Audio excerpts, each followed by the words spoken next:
Olá, meus amigos. Estamos aqui juntos para conversar um pouco. Sou Denise Correia. Venho falar para vocês sobre a obra Leila, a filha de Charles. A história que nos traz uma das vidas de Ivone do Amaral Pereira. Quando recebi essa obra, no ano de 2015, mais ou menos, foi publicada em 2016, no final já do ano. Eu recebi após o desencarne do meu pai. Meu pai desencarnou em novembro de 2014.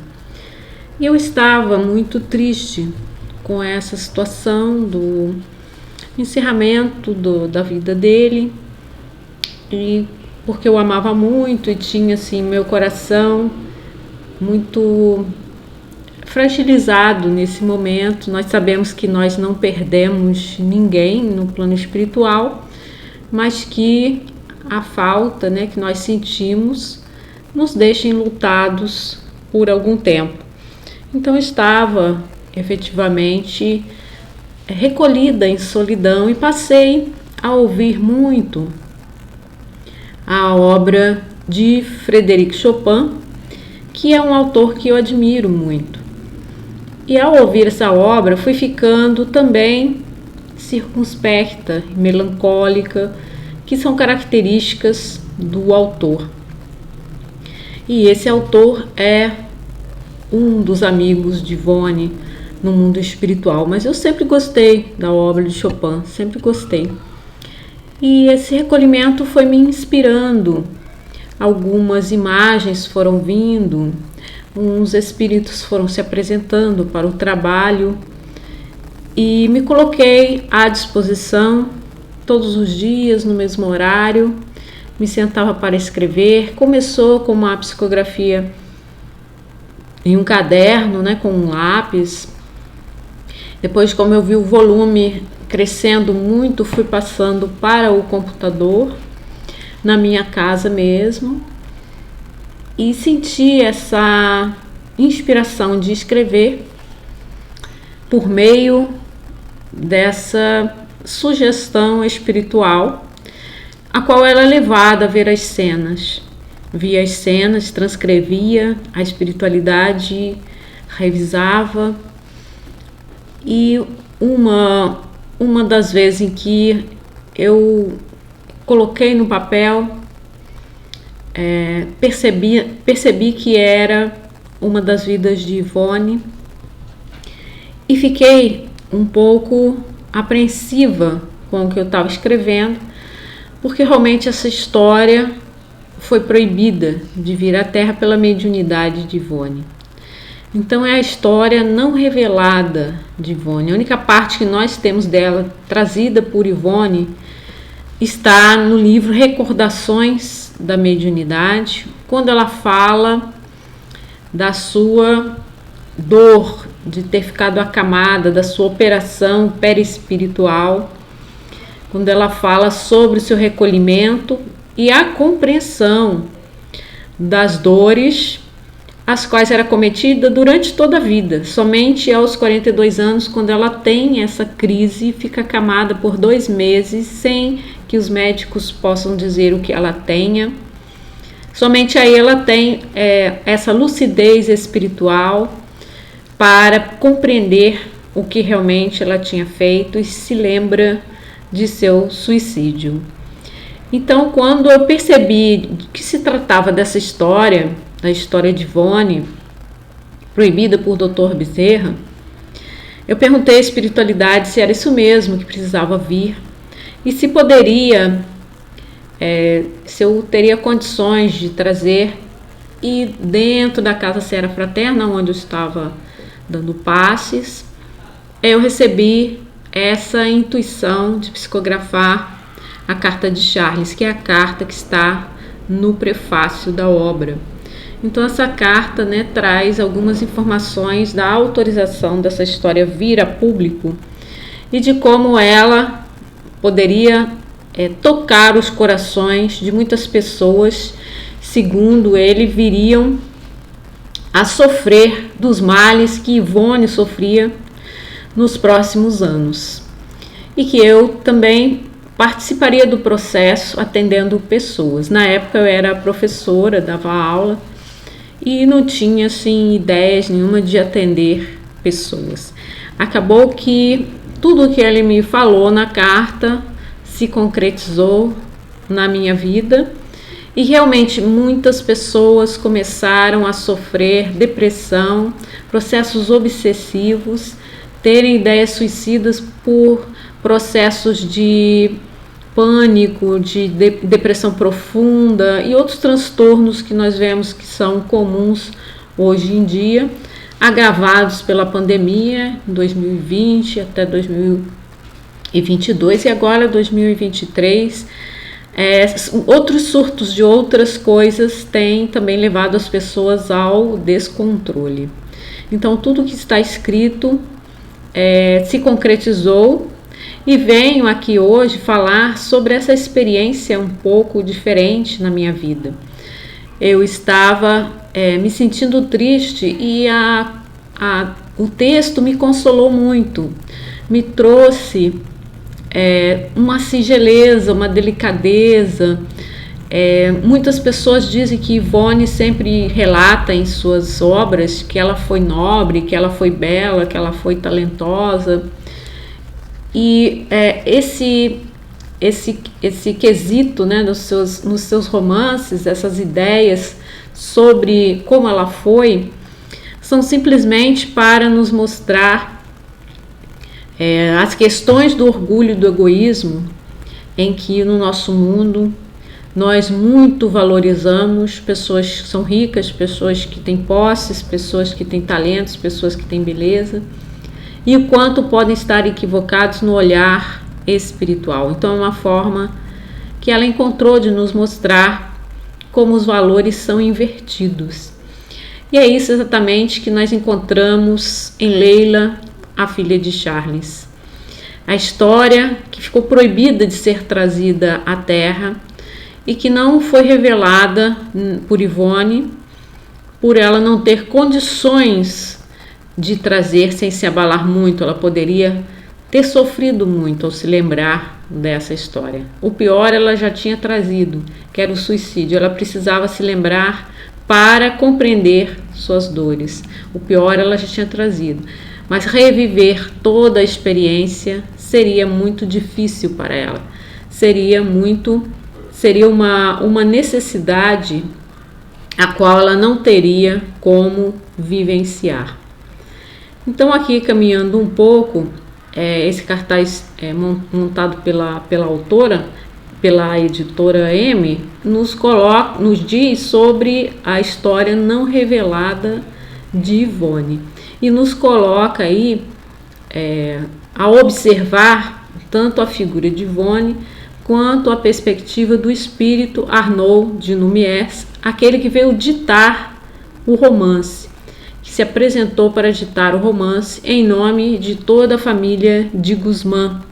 E ele tem um papel muito importante nas histórias narradas por Ivone, que nós vamos ver a seguir algumas delas que são muito importantes para compreendermos como ela foi passando por suas dores e foi falindo em cada encarnação pelas mesmas questões, pelas mesmas razões, pelo egoísmo, pelo orgulho, às vezes pela leviandade, pelos amores que se demonstravam muitas vezes conquistando os corações, magnetizando os corações e depois perdendo o contato com a pessoa, deixando a pessoa ansiando por sua companhia, por sua presença, e acabava porque muitos, com essa atitude dela, se suicidavam em seu nome, ou ela perdia também a noção da encarnação e acabava por se suicidar. Leila, a filha de Charles, é uma história de amor. Vemos que muitas pessoas me perguntam a respeito desse amor. Como era esse amor vindo da espiritualidade, por meio de várias encarnações que se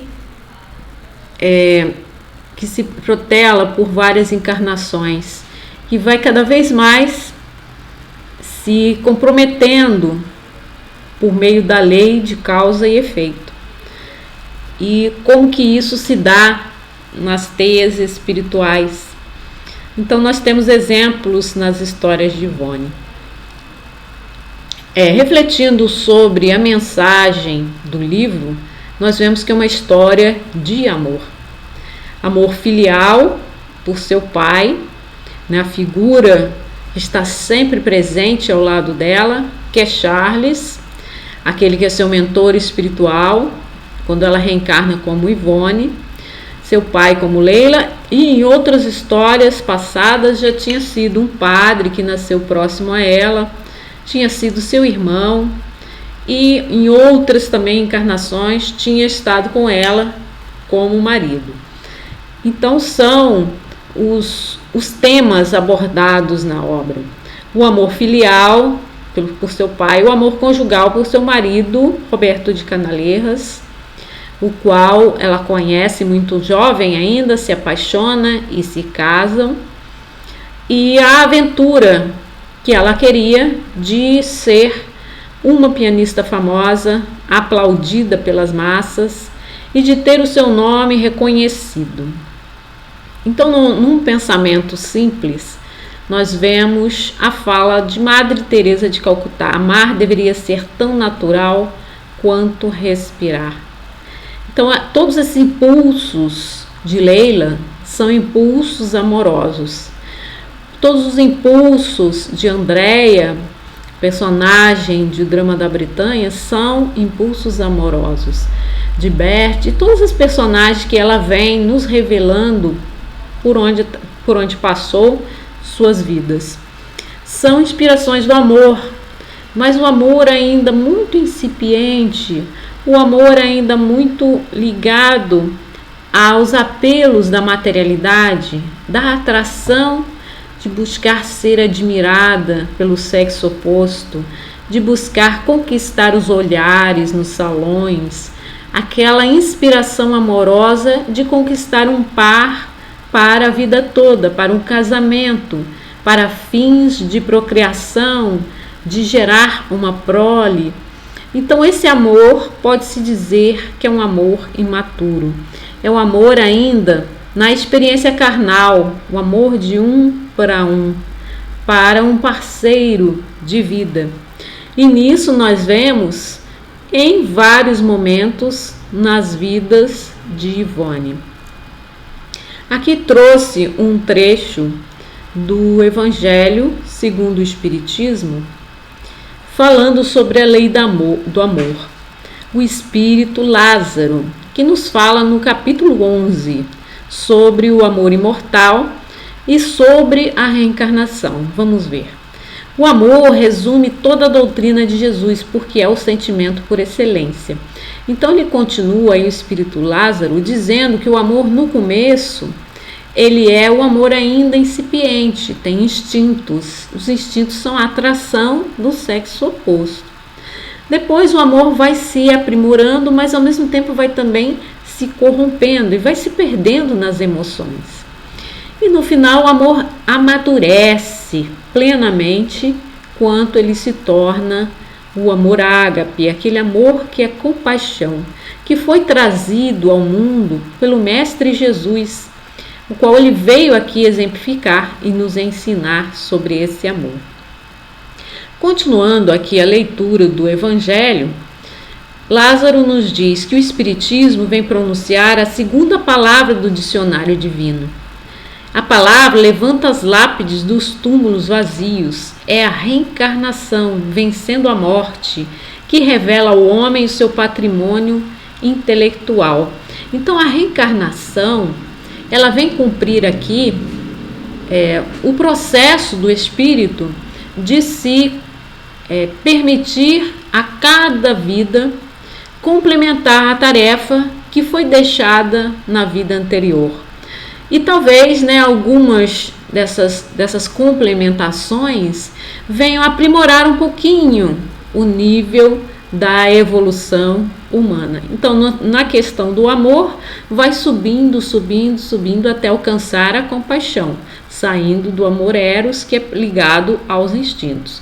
E na questão da reencarnação, como nós vimos nas histórias de Ivone, vai cumprindo a lei de causa e efeito. As infrações, as injustiças, os compromissos deixados de lado vão sendo resgatados na encarnação sucessiva.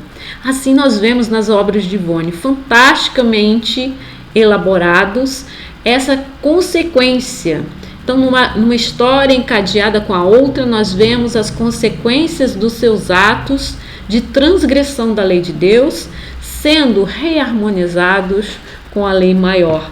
É muito interessante enxergarmos isso transcendendo da história romântica que estamos vivenciando, quando nós destacamos a personagem e vamos seguindo ao longo das encarnações.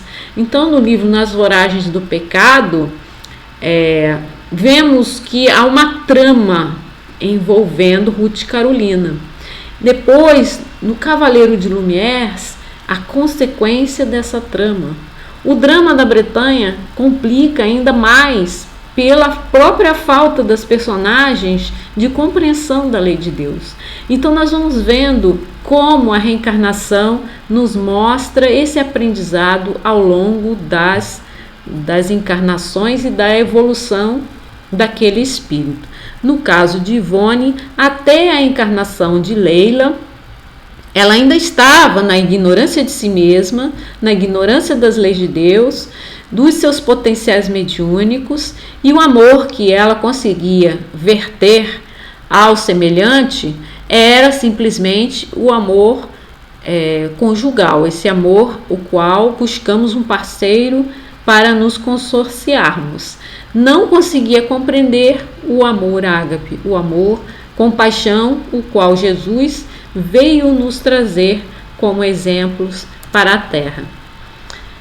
Penso que talvez quando nós estamos vivenciando a encarnação e esquecidos do passado, fica difícil compreender a extensão desse amor. Somente após várias jornadas no mundo físico, o espírito passa a refletir sobre a sua caminhada, quando ele tem um pouquinho mais de consciência, de maturidade. Isso me remete ao pensamento de Antoine Saint-Exupéry: tu te tornas responsável por aquilo que cativas. São os compromissos do amor, os compromissos desses laços criados no passado. Não sabemos com quem nós tivemos um relacionamento no passado, quem nos prejudicou, quem nos auxiliou. Chegamos aqui na encarnação apenas com uma intuição a respeito dessas pessoas, ou com um sentimento de profunda simpatia, assim, de graça, né? sem razão nenhuma. Você olha a pessoa e simplesmente gosta dela. E outras pessoas com profunda antipatia também, sem que a pessoa tenha feito nada. Não sabemos por quê, simplesmente olhamos uma pessoa, acabou de entrar na porta, né? Às vezes até da casa espírita, acabou de entrar na porta da casa espírita, e você olha a pessoa e sabe que ama profundamente, ou sabe que tem ali uma afinidade muito grande. Ou então você olha e simplesmente não gosta, né, daquela pessoa. Então essa é a nossa imortalidade, nos emprestando a intuição, algo que ficou no passado. Quando esses laços são de amor, nós temos compromissos com esses seres. No caso de Leila, no caso de Ivone, como Bert, como Andréia, como Ruth e Carolina, eram personagens, eram personalidades de Ivone com a mesma falha de caráter.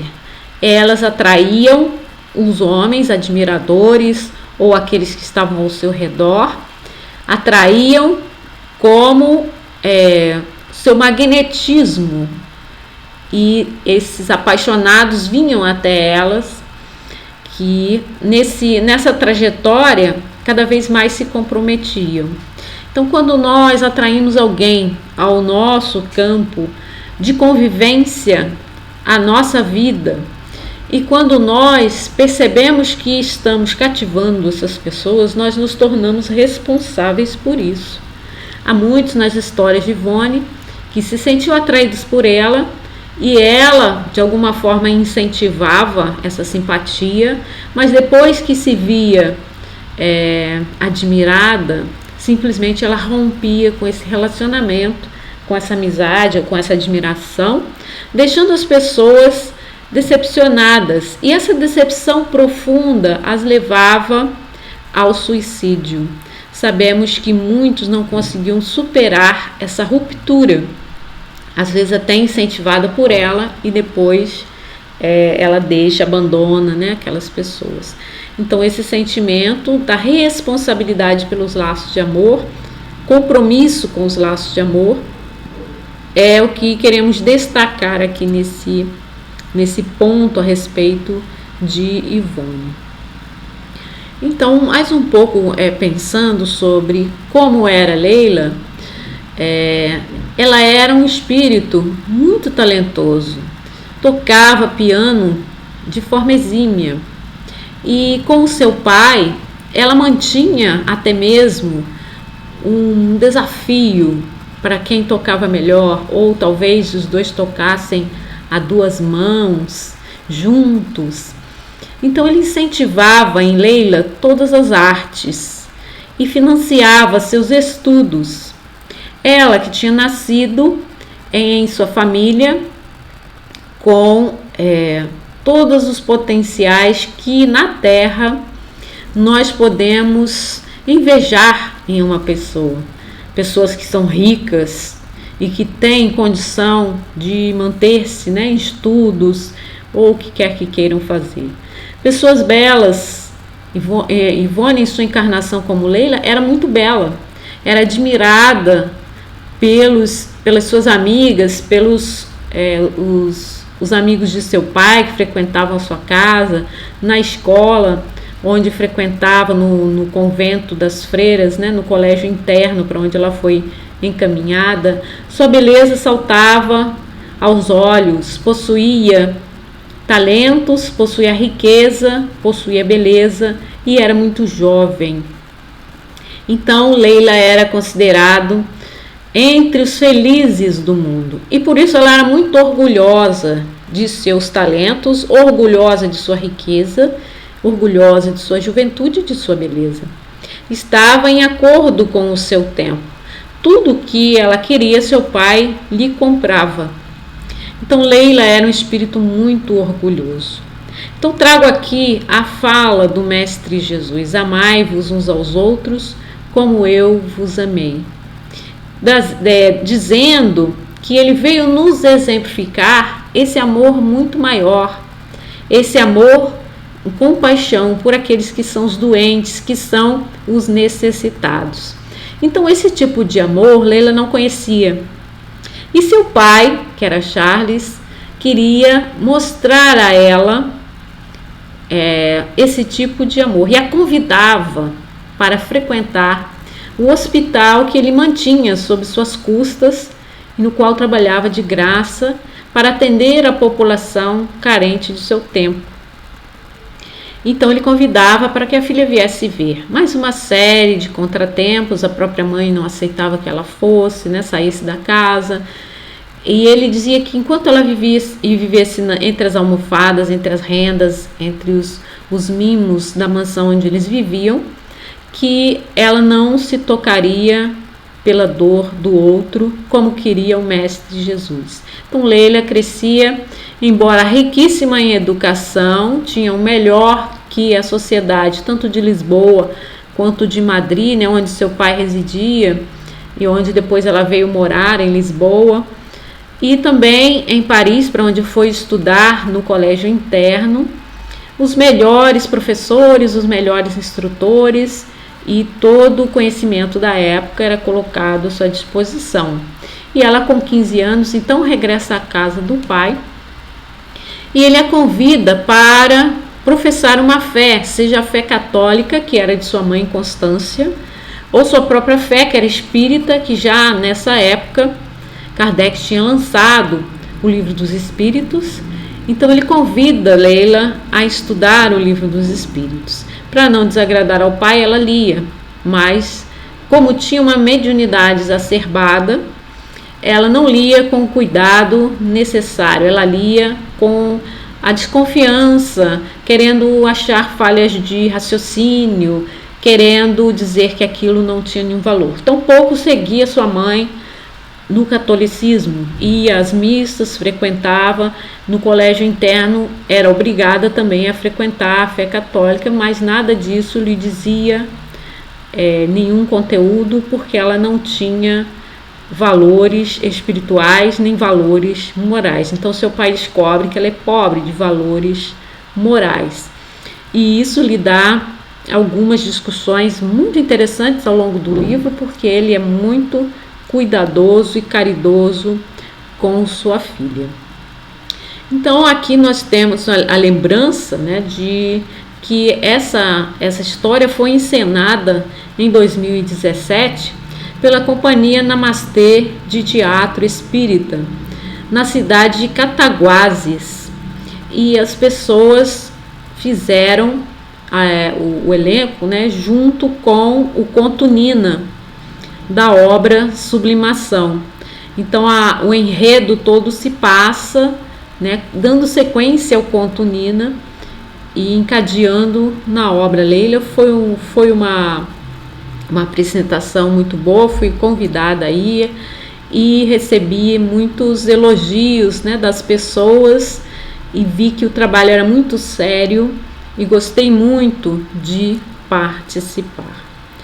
Então, retomando aqui a nossa sequência do raciocínio, vamos nos remeter ao Evangelho segundo o Espiritismo, seu capítulo 5, onde o espírito Delfina de Girardin vem nos falar sobre a nova desgraça. Algumas traduções trazem a infelicidade real, a desgraça real, e ela vem nos mostrar exatamente o ponto de vista invertido com o qual a nossa sociedade convive hoje diante das dores alheias, diante das fraquezas humanas e diante de tudo que nós poderíamos estar fazendo pelos semelhantes se no nosso coração houvesse o amor, compaixão já amadurecido. Então, Delfina vem nos dizer: vou revelar-vos a desgraça sobre uma nova forma, sob a forma bela e florida, que acolheis e desejais com todas as forças das vossas almas iludidas. A desgraça é a alegria, o prazer, a fama, a fútil inquietação, a louca satisfação da vaidade, que asfixiam a consciência, oprimem o pensamento, confundem o homem quanto ao seu futuro. A desgraça, enfim, é o ópio do esquecimento que buscais com o mais ardente desejo.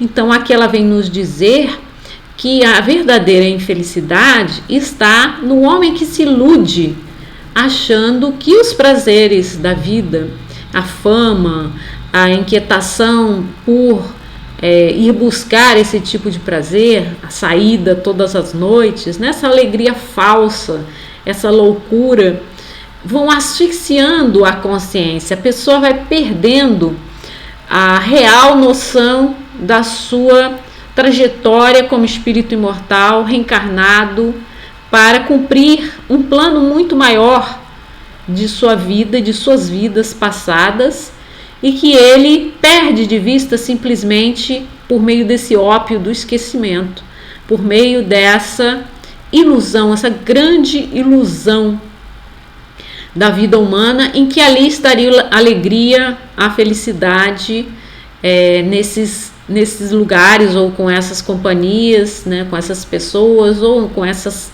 práticas. Vemos aí que ela não fala essencialmente da alegria conquistada, por exemplo, no almoço em família, numa alegria genuína de encontro de um irmão, na troca de sentimentos profundos entre pessoas, mas sim nessa busca desenfreada por prazeres vãos que vão roubando a vitalidade. E todo fim de semana, ou às vezes toda noite, sair, né, ver pessoas ou utilizar essas drogas lícitas ou ilícitas que vão roubando então o discernimento. Então, por que esse alerta? Eu trouxe esse alerta aqui da Delphine de Girardin.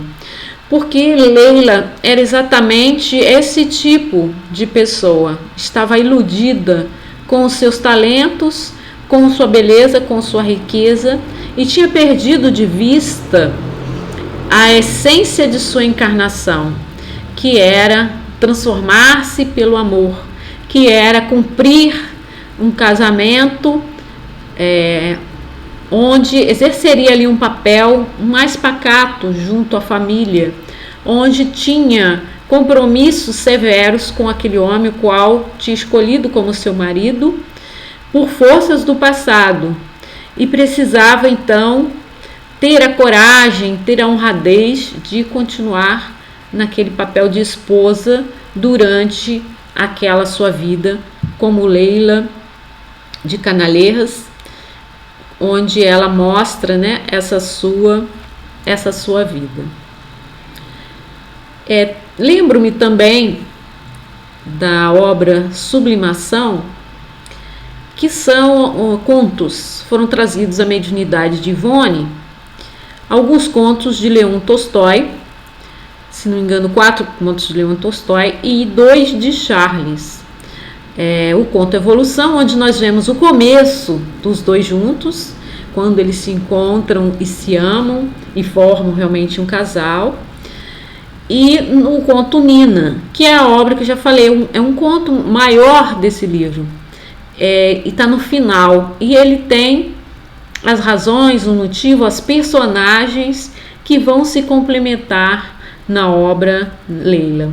No final do conto Nina, a personagem Nina, que é a Ivone, tinha desencarnado e conhecia Charles de Guzmán, que era Dom Ramiro, né, que já tinha encontrado com ela como Nina, tinha tentado salvá-la, tinha atendido em seu hospital, e ela desencarna por uma série de complicações que, lendo a história, nós vamos ver que são pertinentes depois à obra Leila.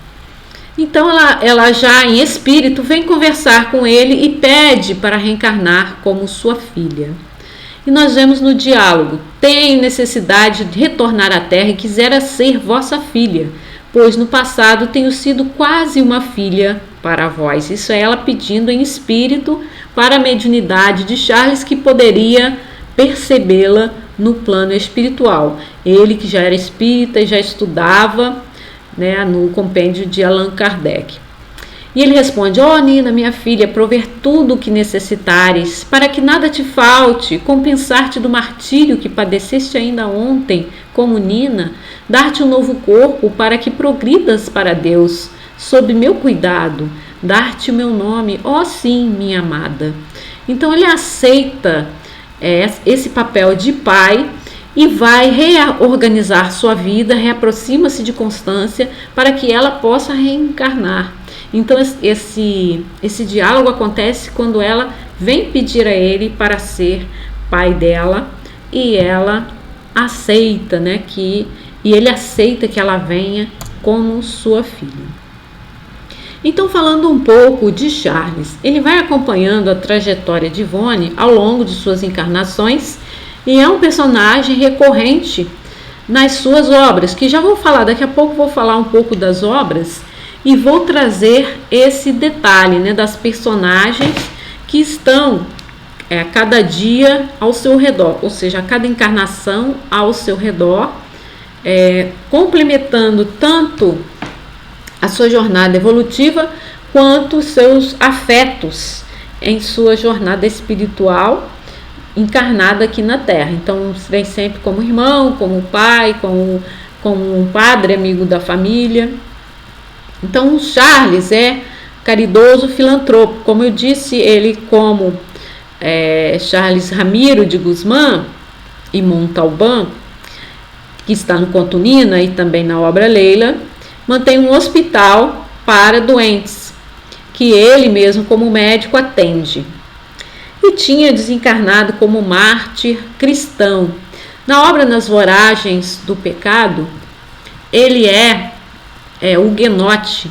Huguenote é protestante. E na época havia perseguições aos protestantes. E ele, na defesa de sua família, como um pastor protestante que era, ele morre defendendo sua fé. Ele é assassinado ainda no altar de sua própria casa, com toda a sua família.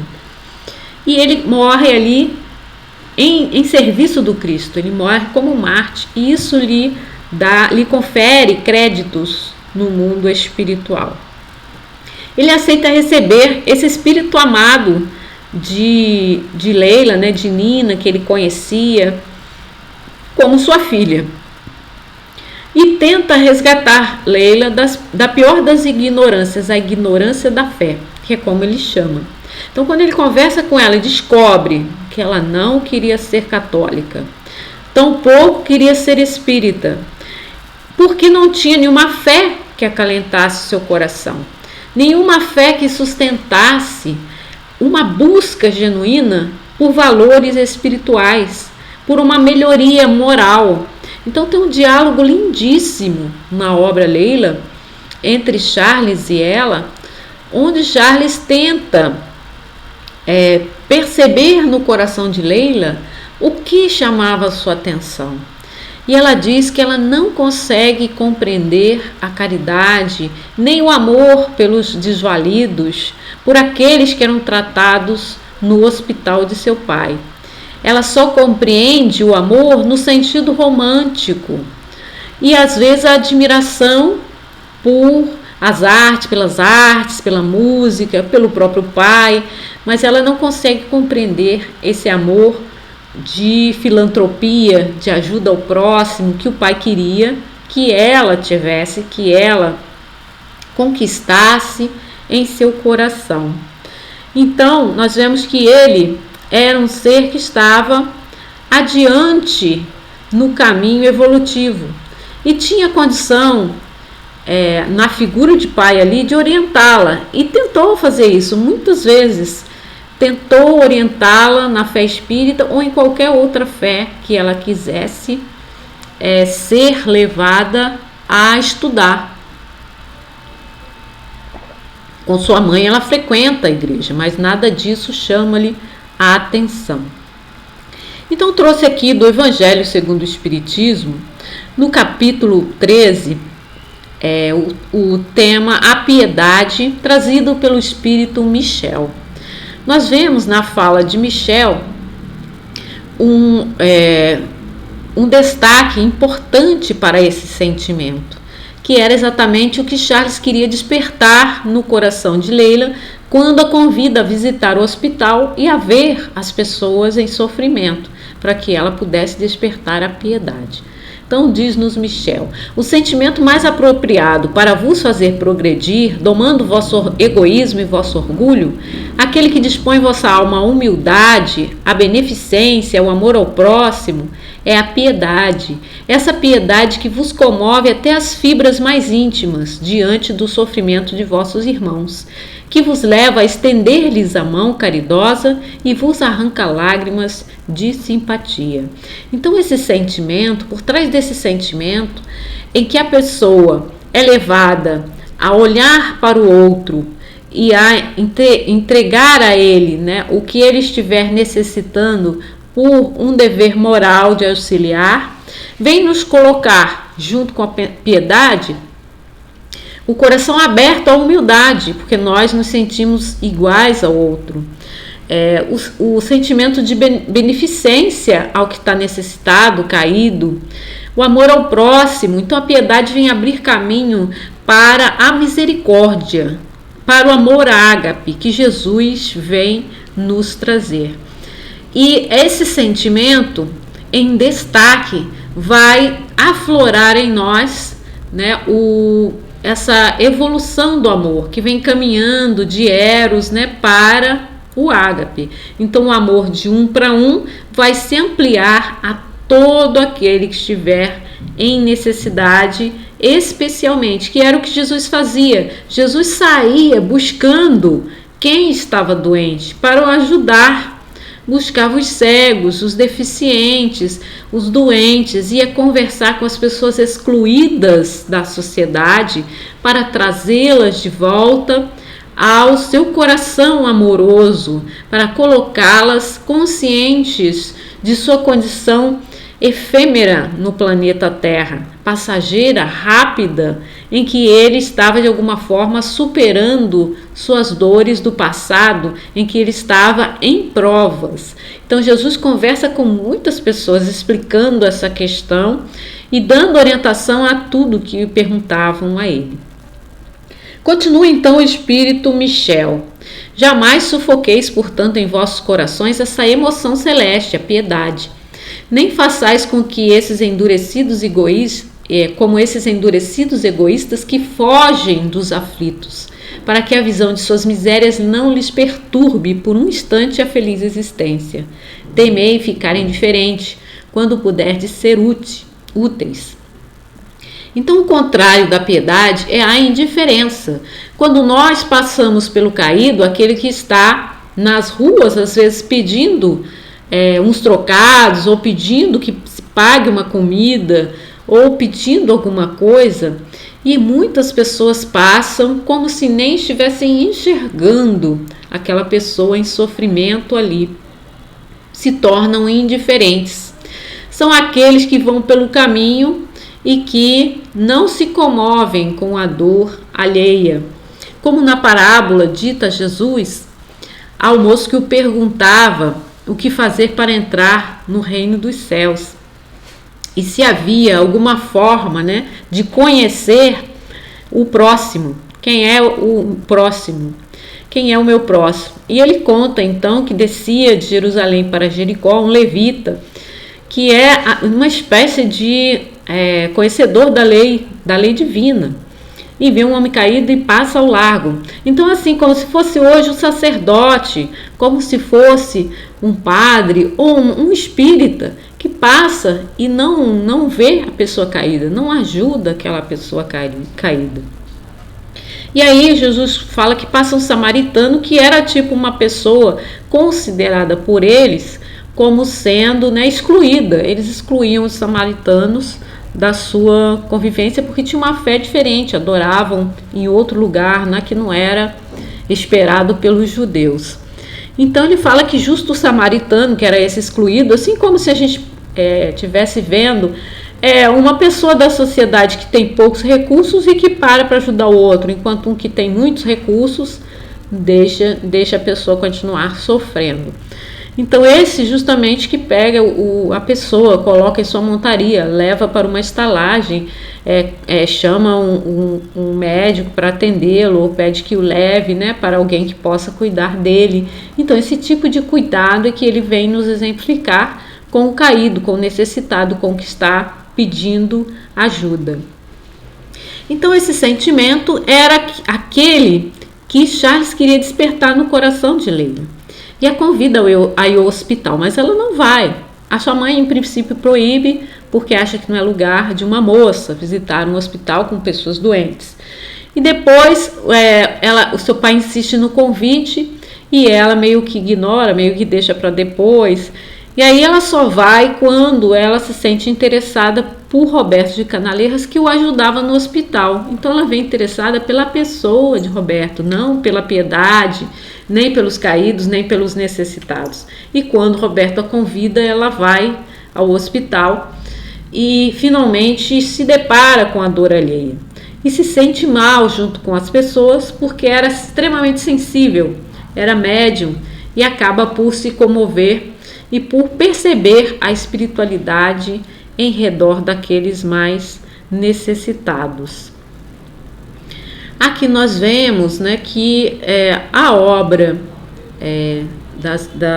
As Vidas de Ivone do Amaral Pereira vem explicar esse amor sublimado na sua trajetória, porque vai contar todas as vidas de Ivone e no final traz, né, a superação que ela mesma alcançou em sua última vida. Então, o marco de sua superação é no seu atendimento ao suicida Guilherme, também narrado no livro Recordações da Mediunidade, em que ela está em Petrópolis e acaba por morar em uma casa onde havia tido um suicídio desse irmão, Guilherme, e ela sozinha por um ano, com um copo de água e o evangelho, faz preces por ele, presenciando a cena repetida de seu suicídio. Ela ali passa por uma prova, porque ela mesma poderia ter sucumbido como ex-suicida que era. Então esse amor que ela sente pelo espírito Guilherme que ela está auxiliando é o amor ágape, é o amor sublimado, o amor o qual ela consegue então alcançar no final de sua jornada evolutiva. Então a obra Vidas de Ivone do Amaral Pereira eu escrevi quando estava ainda estudando as vidas de Ivone e quando queria compreender essa sua trajetória. Em princípio saiu com o nome A Sublimação do Amor, foi editado pela editora Leon Denis. Depois o contrato se extinguiu, a editora não pretendia mais editar, e eu passei para a editora M, que mudou o nome para Vidas de Ivone do Amaral Pereira. É a mesma obra acrescentada da obra Leila e dessas conclusões a partir da obra Leila. Então, interessante também a leitura. Então, rapidamente passando todas as vidas de Ivone que nós temos notícia, começa na obra Evolução, no conto, na obra Sublimação, no conto Evolução, onde Ivone é Lígia e Charles é o príncipe Sácara. Pela primeira vez eles se encontram, se comprometem e Sácara se suicida porque Lígia é assassinada em seu reino. E daí começam a série de encarnações em que os dois se encontram, se comprometem pelo amor e um suicida, o outro suicida, e Charles vai percebendo que esse amor não o levava à evolução. Então ele pede para se afastar de Ivone e de sua amada para conquistar a evolução e vai reencarnar na Índia e ela continua sua trajetória de encarnações desregradas. A notícia que nós temos depois disso dá um salto, né, na história. Essa história do conto Evolução passa-se no ano 40 depois de Cristo na Pérsia. E aí nós vamos encontrá-los no século XVI em Paris, no livro Nas Voragens do Pecado, onde, fazendo um resumo bem rápido aqui, só para nós não perdermos o fio da meada, onde Ivone é Ruth Carolina de La Chapelle, Charles é seu irmão, Carlos Felipe, aparece já o personagem Roberto de Canaleiras, que é Luiz de Narbonne, e Arnaud de Numies, o que narra a obra Leila, né, é o Monsenhor de B. E Marcos de Villiers, com o qual ela se apaixona, né, no drama da Bretanha, é Reginaldo de Trulli. Então ela mesma vai informando isso ao final da obra, quem é quem, né, nas suas encarnações. A obra é Nas Voragens do Pecado, a primeira história da chamada trilogia de Ivone do Amaral Pereira. No século XVII, em Paris, ela reencarna como Berthe de Somerville. Charles é o padre Antoine Tomás, que nasce próximo a ela ali para auxiliá-la, é seu confidente.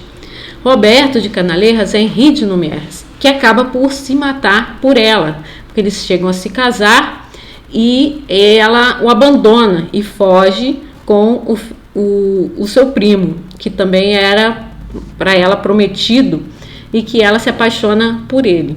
Então se separa de Henri, Henri não se conforma, se joga de um penhasco, e Arnaud, que era o pai de Henri, resolve se vingar dessa morte. Então, quando eles reencarnam todos em O Drama da Bretanha, no século XVIII, na França, Ivone é Andréa de Guzmán, Charles é Victor de Guzmán, seu irmão, e Roberto é Arthur de Guzmán d'Evreux, que é seu primo. E como ele tinha o compromisso de ter se jogado do penhasco, a certa altura da vida ele vem a sofrer um acidente que o deixa paralisado da cintura para baixo. Arnaud de Lumière, inconformado ainda que seu filho Henri tinha falecido, não reencarna, mas está sempre junto a Andréa como obsessor. E há um vizinho pelo qual ela se apaixona, que é Marcos de Villiers, que está na trama já desde o começo dessa trilogia, sempre junto dela e sempre também despertando ali o interesse, né? Ou de interesse dela ou ela também por ele. André de Guzmán se suicida com apenas 16 anos. E aí essa história continua no novíssimo que saiu esse ano, a família de Guzmán, que eu trouxe pela minha psicografia, que dá continuidade à família de Guzmán após o desencarne de Andréa, na descendência deles para a Espanha, para onde a trama segue segundo as orientações, né, das obras da própria Ivone. Então, a família de Guzmán veio agora, em 2022, durante a pandemia, eu psicografei, e ela saiu em setembro de 2022. Seguindo aqui a cronologia das histórias, no século XIX, na Espanha, Ivone nasce como a cigana Nina, e Charles é Dom Ramiro de Montalbán, né? Charles reencarnado ali como Dom Ramiro. Arnaud tem uma encarnação expiatória, onde ele vai expiar por ter sido obsessor de Andréa e a ter impulsionado ao suicídio. E o conto é Nina, também da mesma obra Sublimação. Então tem dois contos, o conto Evolução e o conto Nina, são contos de Charles. Aí no século XIX ainda, porque a cigana Nina morre muito nova, com 20 e poucos anos, ainda nasce Leila de Canalejas, da família de Dom Ramiro de Montalbán. Roberto de Canalejas se aproxima, se interessa por ela, se casa com ela. E aí Arnaud de Lumière já é um espírito familiar, ele não tinha muita evolução, mas ele podia ficar perto para tomar conta dessa amiga de seu coração, a qual ele devia muito. Então está descrito na obra Leila, filha de Charles. Maiores informações sobre a vida de Dona Ivone nós temos na obra Recordações da Mediunidade, onde ela narra toda a sua trajetória mediúnica. Ela nasceu em 1900 no Brasil, na cidade hoje de Rio das Flores, que era distrito de Valença, no estado do Rio, e desencarna em 1984. Então, Charles, nessa encarnação, é um dos espíritos protetores, é aquele espírito que está sempre puxando a orelha quando ela precisa de informação, de orientação e de acolhimento. E Roberto de Canalejas é um espírito familiar até 1931, quando ele precisa reencarnar e diz para ela que não pode reencarnar junto dela e que ele vai reencarnar muito longe dali. Então essa história também é bem interessante de se ler, onde a gente vê na obra um caso de reencarnação, Eu e Roberto de Canalejas, onde ela fala dessa reencarnação dele na Polônia e de como depois eles passaram a trocar cartas amorosas, mesmo ela estando aqui no Brasil e já tendo uma certa idade, né? Que ela já tinha 31 anos quando ele foi reencarnar, então quando ele chega na idade de 30, ela já tem 60 e poucos, e eles acabam por meio de cartas, né, trocar essa experiência até que ele vem ao Brasil, mas leiam a história para saber o resultado, né, dessa superação de Ivone. Então nós vemos a trilogia como um marco, né, nesse processo de evolução. Arnaud de Lumière, que é o autor da história, foi Monsenhor de B, foi o pai de Henri de Lumière, foi o obsessor de Andréa de Guzmán e vem ao longo das encarnações trazendo para nós, né, a sua também evolução. Aos poucos ele vai evoluindo. E nós vemos um diálogo com o obsessor. Ela errou por queimar má, era pérfida, era vil, era ingrata, possuía todos os defeitos. Não creio que consiga domá-la ou reeducá-la. É um diálogo em que Arnaud está falando com Victor de Guzmán, que é irmão de Andréia. Victor está tentando convencer o obsessor a se afastar dela, por meio de sua própria mediunidade. Então ele conversa com o obsessor e tenta pedir uma trégua para sua irmã. Então deixa-me experimentar reeducá-la, fazê-la arrepender-se, aprender a renunciar às coisas desse mundo e só viver para o bem. Então Victor de Guzmán tenta orientar a esse espírito e a pedir esse momento em que ele vai conversar com sua irmã e vai tentar orientá-la para que ela ceda ao apelo do Cristo. Ele tentava evangelizá-la nessa época, mas ela não queria nada com a religião nenhuma. E aqui no final da obra, o Drama da Bretanha, nós já vemos os dois desencarnados, tanto Andréia quanto Arnaud, e encontram-se. Esse encontro é narrado também no livro A Família de Guzmán, um encontro muito bonito, A Família de Guzmán, chamado Encontro do Perdão, onde Arnaud diz a ela: perdoo-te sim, perdoo-te por amor ao meu filho, que tanto tem te amado através do tempo. Perdoa-me tu também, em nome do mesmo Deus. Então aqui os dois estão já com a consciência ampliada no plano espiritual e já se entendendo, já se perdoando, porque sabem que precisam os dois reencarnar para acertar essas diferenças que ficaram do passado. Roberto de Canalejas era por ela visto e distinguido desde sua tenra idade. Desde que ela tinha 4 anos de idade, ela via Roberto de Canalejas pela sua clarividência, pela sua mediunidade exacerbada. Então ela nos conta: essa entidade era por mim distinguida perfeitamente, trajada como os homens do século XIX, mostrando olhos grandes e vivos, muito profundos, cabelos fartos e altos na frente, pequena barba circulando o rosto, terminando suavemente em ponta no queixo, e bigodes relativos e espessos. Então, assim como ela descreve Roberto de Canalejas para nós, porque era muito conhecido de seu coração e que ela via constantemente desde sua mais tenra idade. No livro Memórias de um Suicida, nós vemos que Camilo Castelo Branco começa a perguntar a Roberto de Canalejas, que era seu médico e trabalha no Hospital Maria de Nazaré. Nesse trecho nós vemos que é revelada o nome Leila. O destino levara o Roberto a apaixonar-se irremediavelmente pela encantadora Leila, filha do Conde de Guzmán, correspondido com veemência pela volúvel menina, que então contava apenas 15 primaveras. A ela se unira pelo matrimônio, não obstante as relutâncias de Dom Ramiro.